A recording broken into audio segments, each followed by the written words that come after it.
বিসমিল্লাহির রহমানির রহিম। প্রিয় দেশবাসী, আমরা সবাই জানি দেশ আজ এক মহা ক্রান্তিকালের মধ্যে দিয়ে যাচ্ছে। বর্তমান সরকার দেশকে কোনোভাবে সুষ্ঠুভাবে তো দূরের কথা, কোনো মতে চালাতে পারছে না, জোরাতারি দিয়েও চালাতে পারছে না। আজ 5 আগস্ট, 2 বছর আগে আজকের এই দিনে বাংলাদেশের গণতন্ত্রকে গলাটিপে হত্যা করা হয়েছিল। আজ 2 বছর পরে দেখা গেল জননেত্রী দেশরত্ন শেখ হাসিনা ছাড়া বাংলাদেশ এর অন্ধকার বিভীষিকাময় দেশে পরিণত হয়েছে। খুন, ধর্ষণ, রাহাজানি, ডাকাতি, চাঁদাবাজি। সেই 2001 থেকে 6 সালে বাংলাদেশ যেমন পরপর দুর্নীতিতে চ্যাম্পিয়ন হয়েছিল 5 বার, আবার সেই দুর্নীতিতে চ্যাম্পিয়নের দিকে যাচ্ছে বাংলাদেশ। আপনারা জানেন আজ 2 বছর পর জননেত্রী দেশরত্ন শেখ হাসিনা, বঙ্গবন্ধু কন্যা, আজকে লাইভে এসে ইন্ডিয়ায় সকলের উদ্দেশ্যে কথা বলেছেন। তিনি বলেছেন তিনি ডিসেম্বরে ফিরবে।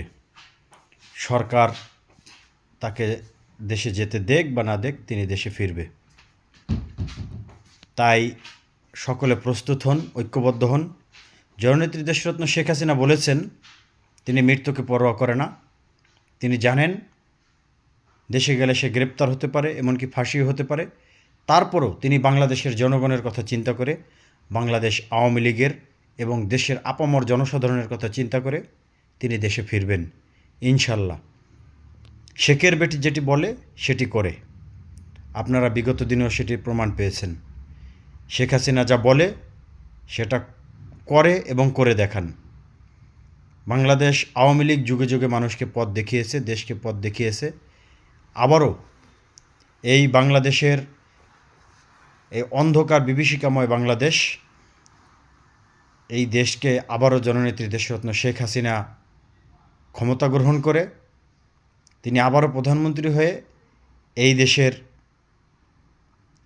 আবার সেই সুষ্ঠু ও সুন্দর পরিবেশ গড়ে তুলবে।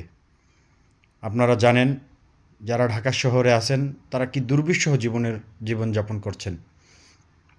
দেশে বিদ্যুৎ নাই, গ্যাস নাই, আমাদের মায়েরা রান্না করতে পারে না, গ্যাসের জন্য আন্দোলন করতে হয়। আগে মাঝে মধ্যে বিদ্যুৎ যাইতো, এখন মাঝে মধ্যে বিদ্যুৎ আসে। সেই 2001 থেকে 6 সালের সেই বিভীষিকাময় দিন আবার শুরু হয়েছে। তাই সকলে, বাংলাদেশের সকল আপামর জনসাধারণ জননেত্রী দেশরত্ন শেখ হাসিনার জন্য উন্মুখ হয়ে তাকিয়ে আছে। আপনারা ভয় পাবেন না, ডিসেম্বরে নেত্রী ফিরছেন, সকলে প্রস্তুত হন। জয় বাংলা, জয় বঙ্গবন্ধু।